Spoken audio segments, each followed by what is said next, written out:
ನಮಸ್ಕಾರ. ರುದ್ರಭೂಷಣ್ advocate, KG road, Bengaluru. ನಮ್ಮ client ಹೆಸರು ಸತೀಶ್ ಅಂತ. ಅವ್ರಿಗೆ 2015 ಅಲ್ಲಿ ಬ್ಯಾಂಕ್ ಅವರು ಲೋನ್ ಕೊಟ್ಟಿರ್ತಾರೆ. ಅವ್ರದ್ದು NPA ಆಗಿದ್ದು 2016 ಡಿಮ್ಯಾಂಡ್ ನೋಟಿಸ್ ಕೊಟ್ಟಿದ್ದು 2016 ಪೊಸೆಷನ್ ನೋಟಿಸ್ ಕೊಟ್ಟಿದ್ದು 2017. ಅವರು ತಂದೆ ತೀರ್ಕೊಂಡಿದ್ದು 15/1/2017. ಅವರು ತಂದೆ ತೀರ್ಕೊಂಡಾದ್ಮೇಲೆ ಒಂದು ಸೇಲ್ ನೋಟಿಸ್ ಕೊಡ್ತಾರೆ. ಆ ಸೇಲ್ ನೋಟಿಸ್ ಅಲ್ಲಿ ತಂದೆ ತೀರ್ಕೊಂಡಿದ್ರು ಕೂಡ ಅವ್ರ ಹೆಸರನ್ನ ಆಡ್ ಮಾಡ್ತಾರೆ. ಆಡ್ ಮಾಡ್ಬಿಟ್ಟು ಆ ಪ್ರಾಪರ್ಟಿನ ಅಂಡರ್ ವ್ಯಾಲ್ಯೂಯೇಷನ್ ಅಲ್ಲಿ ಸೇಲ್ ಮಾಡ್ತಾರೆ. ಆಕ್ಷನ್ ಪರ್ಚೇಸರ್ ಅವನು at the time of action ಅವ್ರ ಹೆಸರಲ್ಲಿ ಕಂಪನಿ ಇರಲಿಲ್ಲ. ಆದ್ರೆ ಆಕ್ಷನ್ ಆದ್ಮೇಲೆ ಅವರು ಸಪ್ತಗಿರಿ ಆಗ್ರೋ ಫುಡ್ಸ್ ಅನ್ನೋರು ಅವರು ರಿಜಿಸ್ಟರ್ ಮಾಡ್ಕೊಂಡಾದ್ಮೇಲೆ ಅದಾದ್ಮೇಲೆ ಸೇಲ್ ಸರ್ಟಿಫಿಕೇಟ್ ಕೊಟ್ಟಿರ್ತಾರೆ. ಅದಕ್ಕೆ ನಾವು ಹೈಕೋರ್ಟ್ ಆಫ್ ಕರ್ನಾಟಕ ಅಲ್ಲಿ ಬೆಂಗಳೂರು ಬೆಂಚ್ ಅಲ್ಲಿ ರಿಟ್ ಪಿಟಿಷನ್ ಹಾಕ್ಬಿಟ್ಟು ನಾನು ಆ ಸೇಲ್ ಸರ್ಟಿಫಿಕೇಟ್ ನ ಆ ಸೇಲ್ ನೋಟಿಸ್ ನ ನಾನು ಸ್ಟೇ ಮಾಡಿಸಿದ್ದೀನಿ. ಅದಾದ್ಮೇಲೆ ನಾವು PCR ಹಾಕಿದೀವಿ ರಾಯಚೂರಲ್ಲಿ.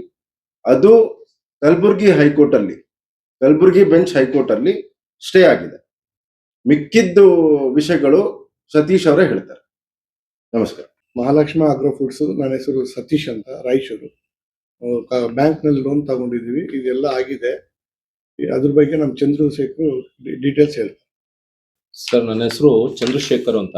ಯಾಕೆಂದ್ರೆ ಅವರಿಗೆ ಸ್ವಲ್ಪ ಲ್ಯಾಂಗ್ವೇಜ್ ಪ್ರಾಬ್ಲಮ್ ಇರೋದ್ರಿಂದ ಇವರ ಪ್ರಾಪರ್ಟಿ ಸ್ಟೋರಿ ನನಗೆ ತಿಳಿದಿರೋ ಮಟ್ಟಿಗೆ ನಾನು ನಿಮ್ಗೆ ಹೇಳಕ್ಕೆ ಇಷ್ಟಪಡ್ತೀನಿ. ಅವ್ರಿಗೆ ಯಾಕೆಂದ್ರೆ ಸ್ವಲ್ಪ ಲ್ಯಾಂಗ್ವೇಜ್ ಕನ್ನಡ ಕರೆಕ್ಟಾಗಿ ಬರೋದಿಲ್ಲ, ನಾನು ಮಾತಾಡ್ತಾ ಇದ್ದೀನಿ.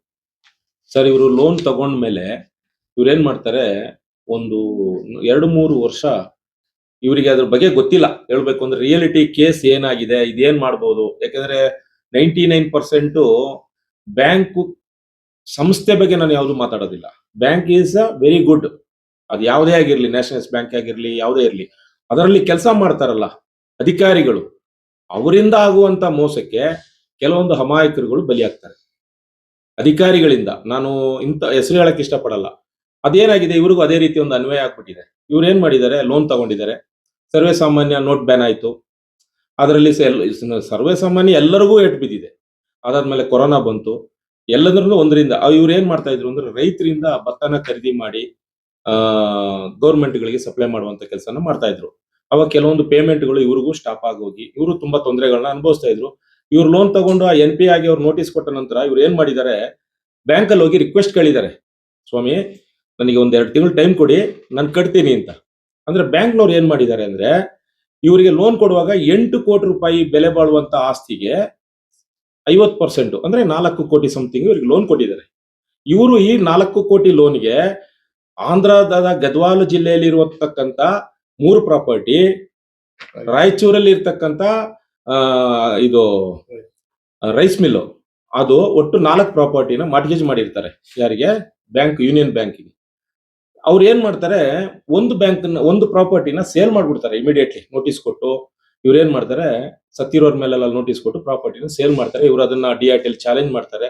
DIT ಇವರಿಗೆ ಕರೆಕ್ಟ್ ಆಗಿರೋ ದಾಖಲೆಗಳು ಏನಂದ್ರೆ, ಬ್ಯಾಂಕ್ನವ್ರು ಮೊದಲಿಗೆ ತಪ್ಪು ಏನ್ ಮಾಡ್ತಾರೆ ಅಂದ್ರೆ, ಇವರು ಯಾವಾಗ NPA 3 ತಿಂಗಳು ಕಟ್ಟಲಿಲ್ಲ ಅಂದ ತಕ್ಷಣ ನಮ್ಮ ಆಸ್ತಿಯ ದಾಖಲೆಗಳನ್ನ ನೀವು ಯಾವ ರೀತಿಯಲ್ಲಿ ಕೇಳಿದ್ರು ಯಾವ ಬ್ಯಾಂಕ್ನವರು ಕೊಡೋದಿಲ್ಲ. ಒಂದು ಸ್ಟೇಟ್ಮೆಂಟ್ ಕೊಡಿ ಅಂದ್ರೂ ಕೊಡಲ್ಲ, ಒಂದು ದಾಖಲೆ ನಮ್ದು ಈ ತರ ದಾಖಲೆ ಕೊಡಿ ಅಂದ್ರೂ ಕೊಡಲ್ಲ. ಇವ್ರು ಏನ್ ಮಾಡಿರ್ತಾರೆ, ಲೋನ್ ತಗೊಳ್ಳುವಾಗ ಪ್ರತಿ ಒಂದಕ್ಕೂ ನಮ್ಮ ಹತ್ರ ಸಿಗ್ನೇಚರ್ ಮಾಡಿ ಇಟ್ಕೊಂಡ್ಬಿಡ್ತಿರ್ತಾರೆ. ಇದು ನಮಗೂ ಗೊತ್ತಾಗಲ್ಲ. ನಮ್ಗೇನು ಲೋನ್ ಬೇಕು, ನಮ್ಗೆ ಕೆಲಸ ಶುರು ಮಾಡ್ಬೇಕು, ಒಂದ್ ಮನೆ ಕಟ್ಬೇಕು, ಈ ರೀತಿ ಉದ್ದೇಶದಿಂದ ನಾವು ಬಂದಿರ್ತೀವಿ. ಇಲ್ಲಿ ಇವ್ರು ಏನ್ ಟೈಪ್ ಮಾಡಿರ್ತಾರೆ ಅನ್ನೋದು ನಮ್ಗೆ ಗೊತ್ತಿರೋದಿಲ್ಲ. ನಾವೆಲ್ಲದಕ್ಕೂ ಸೈನ್ ಮಾಡ್ತಾ ಇರ್ತೀವಿ, ಬಂದಿರ್ತೀವಿ. 3 ತಿಂಗಳು 90 ಡೇಸ್ ಆಯ್ತಾ, ನಿಮ್ಗೆ ಇಮಿಡಿಯೇಟ್ಲಿ ನೋಟಿಸ್ ಕೊಡ್ತಾರೆ. ನೋಟಿಸ್ ಕೊಟ್ಟು ಆ ನೋಟಿಸ್ ಪ್ರಕಾರ ಇದಕ್ಕೆ ಏನ್ ಮಾಡಿದ್ದಾರೆ, ಬ್ಯಾಂಕ್ ನಲ್ಲಿ ಒಂದು ರಿಕವರಿ ಟೀಮ್ ಅನ್ನು ಬೇರೆ ಇಟ್ಕೊಂಡಿದ್ದಾರೆ.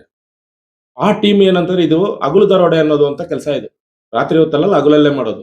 ಈ ರಿಕವರಿ ಟೀಮ್ಗೆ ವಹಿಸ್ಬಿಡ್ತಾರೆ ಈ ಆಸ್ತಿನ. ಅವ್ರಿಗೆ ವಹಿಸ್ಬಿಟ್ಟು, ನಮ್ಗೇನಿಲ್ಲ ರೀ, ಈ ಆಸ್ತಿ ರಿಕವರಿ ಮಾಡಿ ನಮ್ಗೆ ವಾಪಸ್ ಕೊಡಿಸ್ಬೇಕು, ನಮ್ಮ ಹಣ ನಮ್ಗೆ ರಿಕವರಿ ಆಗ್ಬೇಕು ಅನ್ನೋ ಇದರಲ್ಲಿ ಅವ್ರು ಏನ್ ಮಾಡ್ತಾರೆ, ಇದಕ್ಕೆ ನೋಟಿಸ್ ಕೊಟ್ಟು ಎಲ್ಲದಕ್ಕೂ ಸಪೋರ್ಟ್ ಮಾಡಿ ನಿಂತ್ಕೊಂಡು 10 ಕೋಟಿ ಏನು 8 ಕೋಟಿ ವ್ಯಾಲ್ಯೂಯೇಷನ್ ಮಾಡಿರ್ತಾರೆ, 4 ಕೋಟಿ ಲೋನ್ ಕೊಟ್ಟಿರ್ತಾರೆ. ಇದನ್ನ 4 ಕಾಸು 3 ಕಾಸಿಗೆ ಅಂದಂಗೆ ಅರ್ಧಕ್ಕರ್ಧ ಬೆಲೆಗೆ ಮಾರ್ಬಿಡ್ತಾರೆ. ಅದನ್ನ ತಗೊಳಕ್ಕೂ ಜನನು ಅವರೇ ರೆಡಿ ಮಾಡಿ ಇಟ್ಕೊಂಡಿರ್ತಾರೆ. ಸುಮ್ನೆ ಕಾನೂನು ರೀತಿಯಲ್ಲಿ ನಾವು ನೋಡ್ರಿ ನೋಟಿಸ್ ಕೊಟ್ಟಿದೀವಿ, ನಿಮ್ ಕಾನೂನು ರೀತಿಯಲ್ಲಿ ಮಾಡಿದೀವಿ, ಆಕ್ಷನ್ ಮಾಡಿದೀವಿ, ಎಲ್ಲಾನು ಅವರೇ ಹೇಳ್ತಾರೆ. ಇದು ಯಾರಿಗೂ ಗೊತ್ತಾಗೋದಿಲ್ಲ, ಇದ್ರ ಒಳ ಗುಟ್ಟುಗಳು ಇದ್ರ ಹಿಂದೆ ಬಿದ್ದವರಿಗೆ ಗೊತ್ತಿರುತ್ತೆ. ಹಂಗೆ ಇವರಿಗೆ ಪಾಪ ಆ ರೀತಿ ಆಗಿ ನೋಟಿಸು ಕೊಟ್ರು, ಎಲ್ಲಾನು ಮಾಡಿದ್ರು. ಇವರು ನಮಗೆ ಅನಿರೀಕ್ಷಿತವಾಗಿ 2022-23 ಪರಿಚಯ ಆದ್ರು. ಪರಿಚಯ ಆದಾಗ ಇವ್ರು ಏನ್ ಮಾಡಿದ್ರು, ನನಗೆ ಈ ನಮ್ಮ ಆತ್ಮೀಯ ಸ್ನೇಹಿತರು ಪ್ರಶಾಂತ್ ಅಂತ, ಇವರು ನಾವು ಸೇರ್ಕೊಂಡು ಇವರಿಗೆ ಒಂದು ದಾರಿ ಹುಡುಕೋಣ ಅಂತ ಒಂದು ಹೇಳ್ಕೊಟ್ಟು, ಇವರು ಏನ್ ಮಾಡಿದ್ರು, RTA ಅಲ್ಲಿ ದಾಖಲೆಗಳನ್ನ ಬೇಕು, ನಮಗೆ ಸ್ಟೇಟ್ಮೆಂಟ್ ಬೇಕು, ಆಮೇಲೆ ಇದು ಯಾವುದು ಸರ್, ಆಕ್ಷನ್ ಬಿಡ್ಶೀಟ್ ಕೊಡಿ ಅಂದ್ರೆ ಇವತ್ತುವರೆಗೂ ಕೊಡ್ಲಿಲ್ಲ ಅವರು. 8 ವರ್ಷ 8 ವರ್ಷ ಆದ್ರೂ ಯಾರು ಆಕ್ಷನ್ ಅಲ್ಲಿ ಪಾಲ್ಗೊಂಡಿದ್ದಾರೆ, ಎಷ್ಟು ಜನ ಪಾಲ್ಗೊಂಡಿದ್ದಾರೆ, ಅದ್ರ ಡೀಟೇಲ್ಸ್ ಕೊಡಿ ಅಂದ್ರೆ ಬ್ಯಾಂಕ್ನವ್ರು ಇದುವರೆಗೂ ಕೊಡ್ಲಿಲ್ಲ. ಯಾವಾಗ 3 ತಿಂಗಳ ಹಿಂದೆ ಪೊಲೀಸ್ನವ್ರಿಗೆ ಕಂಪ್ಲೇಂಟ್ ಕೊಟ್ಟು, ಆ ಕಂಪ್ಲೇಂಟ್ ಇಂದ ನಂತರ PCR ಮಾಡಿ ಕೋರ್ಟ್ ಆದೇಶದ ಮುಖಾಂತರ ಇವ್ರ ಮೇಲೆ ತನಿಖೆ ಮಾಡಿ ಅಂತ ಯಾವಾಗ ಪೊಲೀಸ್ ಸ್ಟೇಷನ್ಗೆ ಮೆಟ್ಲೆ ಇರ್ತೋ, ಅವಾಗ ನೋಡಿ ಇವಾಗ ಬ್ಯಾಂಕ್ನವರು ಆ ಆಕ್ಷನ್ ಬಿಡ್ ಶೀಟ್ ನ ಕೊಡ್ತಾ ಇದ್ದಾರೆ ಬ್ಯಾಂಕಿಗೆ. ಯಾರಿಗೆ? ಪೊಲೀಸ್ನವ್ರಿಗೆ ಕೊಡ್ತಾ ಇದ್ದಾರೆ. ಇದು ನೋಡಿ ಆಕ್ಷನ್ ಬಿಡ್ ಶೀಟ್. ಆ ಆಕ್ಷನ್ ಬಿಡ್ ಶೀಟ್ ಅಲ್ಲಿ ಕಥೆ ಏನಿರುತ್ತೆ ಅಂದ್ರೆ, ಸರ್ವೇ ಸಾಮಾನ್ಯ ಕಂಪನಿ ಯಾವುದು ಸಪ್ತಗಿರಿ ಆಗ್ರೋ ಅಲ್ವಾ, ಪಾರ್ಟ್ನರ್ಶಿಪ್ ಡೀಡ್ ಅಲ್ಲಿ ಗಂಡ ಹೆಂಡತಿ ಮಗ ಸೊಸೆ ಸೇರ್ಕೊಂಡು ಒಂದು ಕಂಪನಿ ಸೃಷ್ಟಿ ಮಾಡ್ತಾರೆ. ಅಲ್ಲಿ ಪರ್ಚೇಸಿಂಗ್ ಮಾಡೋದು, ಆಕ್ಷನ್ ಅಲ್ಲಿ ಪರ್ಚೇಸ್ ಮಾಡ್ತಕ್ಕಂಥ ವ್ಯಕ್ತಿ ಯಾರು? ಇಂಡಿವಿಜುವಲ್ ಯಾರು? ತಿರುಪತಯ್ಯ ಅಂತಕ್ಕಂಥ ವ್ಯಕ್ತಿ. ಆ ವ್ಯಕ್ತಿ ಪರ್ಚೇಸ್ ಮಾಡ್ತಾರೆ. ಇವರು ಅದನ್ನ ಸೇಲ್ ನೋಟಿಸ್ ಯಾರಿಗೆ ಕೊಡ್ತಾರೆ ಅಂದ್ರೆ, ಸೇಲ್ ಸರ್ಟಿಫಿಕೇಟ್ ಅಲ್ಲ, ಸೇಲ್ ಸರ್ಟಿಫಿಕೇಟ್ ಬಂದು ಕಂಪನಿ ಕೊಡ್ತಾರೆ. ಅವಾಗ ಇವ್ರಿಗೆ ಕಂಪನಿ ಕ್ರಿಯೇಟ್ ಆಗಿರೋದಿಲ್ಲ, ಯಾವುದೇ ಕಾರಣಕ್ಕೂ ಆಗಿರೋದಿಲ್ಲ. ಬರೀ ಓನ್ಲಿ ಯಾರಲ್ಲಿ ಮಾಡಿದ್ರು, ತಿರುಪತಯ್ಯ ಅನ್ನುವಂತ ವ್ಯಕ್ತಿ ಪರ್ಚೇಸ್ ಮಾಡಿದಾನೆ. ದಾಖಲೆಲ್ಲ ಅವರೇ ಹೇಳ್ತಾರೆ, ನಾವು ಹೇಳೋದಿಲ್ಲ. ಅವರೇ ಇವಾಗ PCR ಆದಾಗ ಕೋರ್ಟಿಗೆ ಅವರೇ ಸಬ್ಮಿಷನ್ ಮಾಡುವಂತ ಕೆಲಸ ಅವರೇ ಮಾಡ್ತಾರೆ, ನಾವು ಹೇಳ್ತಾ ಇಲ್ಲ ಇದನ್ನ. ಇವ್ರು ಏನ್ ಮಾಡ್ತಾರೆ, ಆಕ್ಷನ್ ಸೇಲ್ ಸರ್ಟಿಫಿಕೇಟ್ ನ ಕಂಪನಿ ಮೇಲೆ ಕೊಡ್ತಾರೆ. ಯಾವುದು? ಸಪ್ತಗಿರಿ ಆಗ್ರೋ ಫುಡ್ಸ್ ಅಂತ. ಸಪ್ತಗಿರಿ ಆಗ್ರೋ ಫುಡ್ಸ್ ಸೇಲ್ ಮಾಡಿದಾಗ, ಪರ್ಚೇಸ್ ಮಾಡಿದಾಗ ಇರೋದಿಲ್ಲ. ಬೆಳಿಗ್ಗೆ ಪರ್ಚೇಸ್ ಮಾಡಿ ಅವ್ರ ಹೆಸರಿಗೆ ಏನ್ ಮಾಡ್ತಾರೆ ಅಂದ್ರೆ, ಇವರು 1 ತಿಂಗಳ ನಂತರ ಈ ಸೇಲ್ ಸರ್ಟಿಫಿಕೇಟ್ ಇಶ್ಯೂ ಮಾಡಿದಾಗ ಕಂಪನಿ ಹೆಸರಲ್ಲಿ ಕೊಡ್ತಾರೆ, ಆಗ್ರೋ ಫುಡ್ಸ್ ಅಂತ. ಇವರು ಕೇವಲ ಏನು ಆಕ್ಷನ್ ಬಿಡ್ ಮಾಡಿದಾಗ 10% ಬಿಡ್ ಅಮೌಂಟ್ ಕಟ್ಟಿರ್ತಾರೋ ಅಷ್ಟೇ ಅವ್ರದ್ದು ಬಂಡವಾಳ. ತಿರ್ಗಿ ಅದೇ ಕಂಪನಿಗೆ ಏನ್ ಮಾಡ್ತಾರೆ ಅಂದ್ರೆ, ಇವತ್ತು ಸರ್ವೇ ಸಾಮಾನ್ಯ ಒಬ್ಬ ವ್ಯಕ್ತಿ ಬ್ಯಾಂಕಿಗೆ ಹೋದ್ರೆ, ನನಗೆ 1 2 ಲಕ್ಷ ಲೋನ್ ಕೊಡ್ರಿ ಅಂತ ಕೇಳಿದ್ರೆ ಬ್ಯಾಂಕ್ ಏನ್ ಕೇಳುತ್ತೆ, ನಿಂದು ಸ್ಯಾಲರಿ ಸರ್ಟಿಫಿಕೇಟ್ ತಗೋಬಾ, ನಿಂದ 6 ತಿಂಗಳು ಸ್ಟೇಟ್ಮೆಂಟ್ ಕೊಡು, IT ಕೊಡು, ಪ್ರತಿಯೊಂದು ಕೇಳುತ್ತೆ. ಆದ್ರೆ ಇವರಿಗೆ ಲೋನ್ ಯಾವ ರೀತಿ ಕೊಟ್ಟಿದ್ದಾರೆ ಅಂದ್ರೆ, ಕಂಪನಿ ಸರಿಯಾಗಿ 1 ತಿಂಗಳೊಳಗೆ ಸೇಮ್ ಅದೇ ಕಂಪನಿ ಮೇಲೆ ಲೋನ್ ಮಾಡಿಕೊಟ್ಟಿದ್ದಾರೆ. ಅದೇ ಕಂಪನಿ ಮೇಲೆ ಲೋನು, ಅದೇ ಕಂಪನಿ ಮೇಲೆ ಲೋನ್ ಮಾಡಿಕೊಟ್ಟು, ಅವಾಗ ಬಂಡವಾಳ ಹಾಕಿರೋನ್ಗೆ ಎಷ್ಟು? ಕೇವಲ 25% ಬಂಡವಾಳ ಅಷ್ಟೇ. ಮಿಕ್ಕಿದೆಲ್ಲ ಕಂಪನಿ ಬ್ಯಾಂಕೇ ಕೊಡುತ್ತೆ ಲೋನು. ಇವೆಲ್ಲ ಈ ತರ ಮಾಡಿ ಅನ್ಯಾಯ ಆಗಿದೆ ಸ್ವಾಮಿ, ನಮಗೆ ನ್ಯಾಯ ಕೊಡಿಸಿ ಅಂತ ನಾವು PCR ಹಾಕಿದೀವಿ. ಆ PCR ನಂತರ ಅದರ ಮೇಲೆ FIR ಆಗಿದೆ. FIR ಆಗಿ ಇವ್ರು ಏನ್ ಮಾಡಿದ್ದಾರೆ, ಅದನ್ನ ಬೇಲ್ಗೋಸ್ಕರ ಓಡಾಡಿದ್ರು ಬ್ಯಾಂಕ್ನವರು ಮತ್ತೆ ಈ ಪರ್ಚೇಸರು ಎಲ್ಲರೂ ಸೇರ್ಕೊಂಡು. ಇವಾಗ ಹೈಕೋರ್ಟ್ ಅಲ್ಲಿ ಪೆಂಡಿಂಗ್ ನಿಂತಿದೆ ಅದು ಬೇಲು. ಅವರು ಸ್ಟೇ ಮಾಡಿದ್ದಾರೆ, 4 ಜನ ಬ್ಯಾಂಕ್ನವರು ಹಾಕೊಂಡಿದ್ದಾರೆ. ಇವಾಗ ಏನಾಗಿದೆ ಅಂತಂದ್ರೆ, ಯಾವ ಸ್ಟೇಜ್ ಅಲ್ಲಿ ಇದೆ ಸರ್? ತನಿಖೆ, ಇನ್ವೆಸ್ಟಿಗೇಷನ್ ಅಲ್ಲಿ ಇದೆ. ಆಮೇಲೆ ಮೇನ್ ಏನಪ್ಪಾ ಅಂದ್ರೆ, ಈ ಆಕ್ಷನ್ ಬಿಡ್ ಶೀಟ್ ನ ಈ ತನಿಖೆಯಲ್ಲಿ ಕೊಟ್ಟಿದ್ದಾರೆ. ಇಬ್ರು ಆಕ್ಷನ್ ಮಾಡಿದ್ದಾರೆ, ಬಿಟ್ ಮಾಡಿದ್ದಾರೆ ಅಂತ. ಅಲ್ಲಿ ಎಲ್ಲೂ ಅವರು ಇನ್ನೊಂದ್ ಏನ್ ಮಾಡಿದ್ದಾರೆ ಅಂದ್ರೆ, ಮಿಷನರಿಗಳು, ಪ್ಲಾಂಟರಿ ಮಿಷನರಿಗಳನ್ನ ಯಾವುದನ್ನು ಅವರು ಅದಕ್ಕೆ ನೋಟಿಸು ಕೊಟ್ಟಿಲ್ಲ, ಏನೂ ಮಾಡಿಲ್ಲ. ಅದನ್ನ ಒಳಗಡೆ ಇದ್ದ ಮಿಷನರಿಗಳು ಹೆಚ್ಚು ಕಮ್ಮಿ 1.5-2 ಕೋಟಿ ರೂಪಾಯಿ ಮಿಷನರಿನೂ ಮಾರಿದ್ದಾರೆ. ಜಾಗ ಎಷ್ಟು? 4 ಕೋಟಿ ಬರ್ಬೋದು. ಆಮೇಲೆ ಆ ಜಾಗ ಎಷ್ಟು ವ್ಯಾಲ್ಯೂಯೇಷನ್? 2 ಕೋಟಿ. ಜಾಗ ಇದ್ರದಲ್ವಾ, KDB ಅಲ್ವಾ, KDB ಅಲ್ಲಿ ಇದಾಗಿರುವ ಅಲರ್ಟ್ ಆಗಿರುವ ಪ್ರಾಪರ್ಟಿ ಎಷ್ಟು? 2 ಎಕರೆನಾ? 2 ಎಕರೆ ಪ್ರಾಪರ್ಟಿ. ಈ ಪ್ರಾಪರ್ಟಿನೂ ಮಾರಿದ್ದಾರೆ. ಆ ಪ್ರಾಪರ್ಟಿಗೆ ಸುತ್ತ 5 ಅಡಿ ಎತ್ತರದಲ್ಲಿ ಕಾಂಪೌಂಡ್ ಹಾಕಿದ್ದಾರೆ. ಅದರಲ್ಲಿ 2.5 ಎಕರೆ ಜಾಗದಲ್ಲಿ 1.5 ಎಕರೆ ಫುಲ್ ಬಿಲ್ಡಿಂಗ್ ಕನ್ಸ್ಟ್ರಕ್ಷನ್ ಇದೆ. ಅದನ್ನೆಲ್ಲ ಸೇರಿ 3 ಕೋಟಿ ಎಷ್ಟಕ್ಕೆ ಮಾರಿದ್ದು? 28 ಲಕ್ಷ. 3 ಕೋಟಿ 28 ಲಕ್ಷಕ್ಕೆ ಮಾರಿದ್ದಾರೆ. ಲೋನ್ ಕೊಟ್ಟಿದ್ದು 4.25 ಕೋಟಿ, ವ್ಯಾಲ್ಯೂಯೇಷನ್ 8 ಕೋಟಿ, 3 ಕೋಟಿ 28 ಲಕ್ಷಕ್ಕೆ ಮಾರಿದ್ದಾರೆ. ಅದನ್ನ ಮಾರಿ ನಂತರ ಏನ್ ಮಾಡಿದ್ದಾರೆ, ತಿರ್ಗಾ 1 ಕೋಟಿ ಚಿಲ್ಲರೆ ಬರಬೇಕು ಅಂತ DIT ಅಲ್ಲಿ OA ಹಾಕೊಂಡಿದ್ದಾರೆ. OA ಹಾಕೊಂಡ್ಮೇಲೆ ಇವಾಗ ಯಾವಾಗ PCR ಮಾಡಿ ಕಂಪ್ಲೇಂಟ್ ಮಾಡಿದ್ರು ನೋಡಿ ಸ್ವಾಮಿ, ಇವರಿಗೆ 27ನೇ ತಾರೀಕು ತಿರ್ಗಾ ಒಂದು ಹೊಸ ಸೇಲ್ ನೋಟಿಸ್ ಕೊಡ್ತಾರೆ. ಹೊಸ ಸೇಲ್ ನೋಟಿಸು ಏನು ಅಂತ, ಈ ಸೇಲ್ ನೋಟಿಸ್ ಅಲ್ಲಿ ಏನ್ ಹೇಳ್ತಾರೆ, 27ನೇ ತಾರೀಕು ಇವರ ಮನೆಯಲ್ಲಿ ಇವ್ರ ಮಿಸಸ್ ರಿಸೀವ್ ಮಾಡ್ತಾರೆ.